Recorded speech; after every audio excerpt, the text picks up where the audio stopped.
claimed it this year. It's fitting that the first health policy honoree also has a history of firsts in his career. John Iglehart is a distinguished writer and editor, well known for his 25-year tenure as the founding editor of Health Affairs, the internationally recognized peer-reviewed journal in health policy, health services research, and increasingly public health. And it was created under the auspices of Project Hope. Under John's leadership, Health Affairs increased its frequency of publication from 4 to 6 times a year and grew into the nation's leading journal of health policy with more than 16 million online page views per year. John formally took Health Affairs global several years ago with an initiating grant from the Gates Foundation, and there are now subscribers in 25 foreign countries. That number is probably bigger than when we put this together. And a Robert Wood Johnson Foundation survey found that Health Affairs is read by more than 60% of the staff of congressional committees with jurisdiction over health care, more than quadruple the readership rate for any other health publication.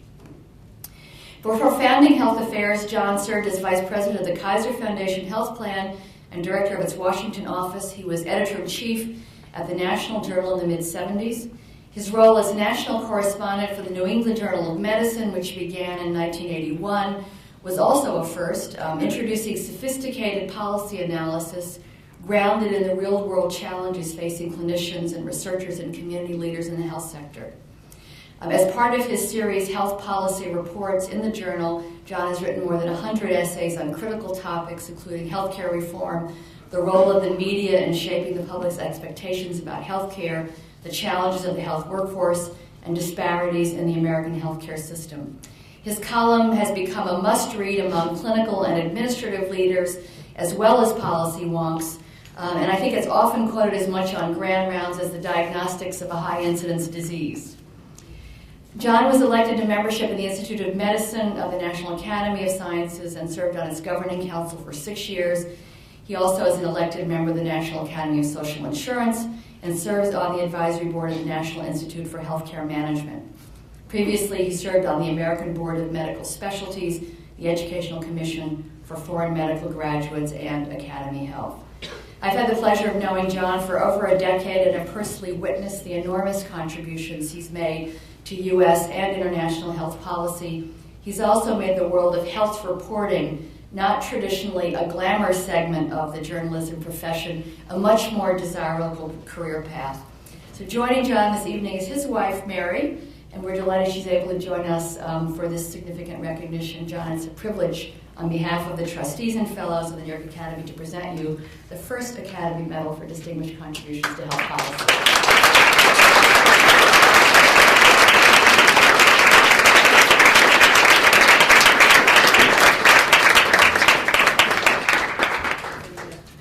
Take the picture first, then you can. You should call us. Thank you. Well, thank you, Joe, and my thanks to the Academy. I'm also truly humbled at this award right before a midst of MDs and PhDs and a lot of people that have been distinguished in many different ways. I recall something that Walter Lippmann was quoted as having said many years ago. I'm sure I paraphrase, but he said that journalism was the last refuge of the vaguely talented. So I stand before you in that fashion. I also happened to read a review of the new Malcolm Gladwell book this morning, and noted that Gladwell said that not only is genetic endowment important, but perhaps more important are things like opportunity and timing and luck and hard work.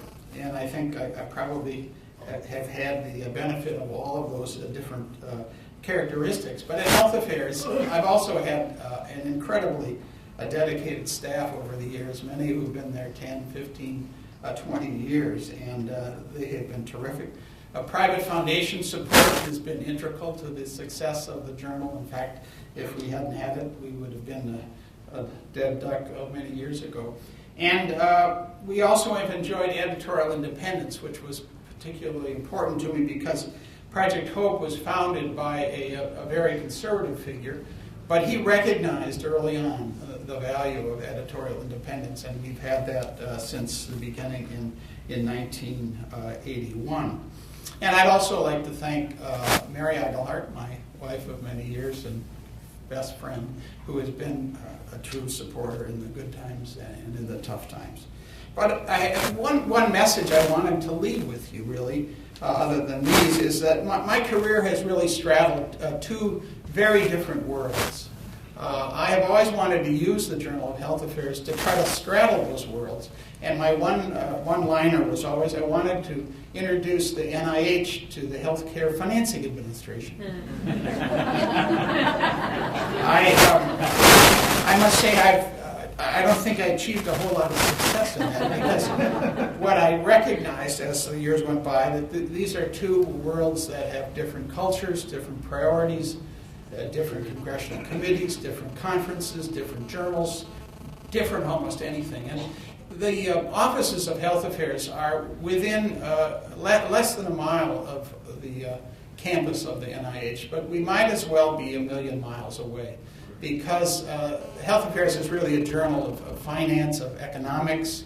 How do we pay for it all? And of course, NIH, is the world leader in innovation in medical research. And of course, all counterparts as well. And I think it's particularly important as we recognize more and more that the current rate of growth of medical expenditures, which has been ongoing for many years, is truly not sustainable. But I think, and I feel it really as a non-physician who's written for many years for a medical journal, that the medical profession needs to figure out better ways to help society decide what's valuable, what's less valuable, and what's more or less useless in terms of clinical medicine. And without that kind of sorting out, government will continue to behave as it has had, or as it has for really since almost the beginning of Medicare and Medicaid, when through budget bills, crises will emerge. Most recently, I suppose the big one was the Balanced Budget Act of 1997 that whacked off a lot of money from, particularly from teaching hospitals, and it will continue to do that. Take these very blunt, budget-driven instruments, lopping off expenditures that really do not differentiate between good medicine and bad medicine. They just cut it all. And I think one of the major reasons for that is, I would put, I suppose, at the doorstep of the profession and also the research community. And in not moving forward in a stronger leadership position to help society figure out what's valuable and what's less valuable. Thank you.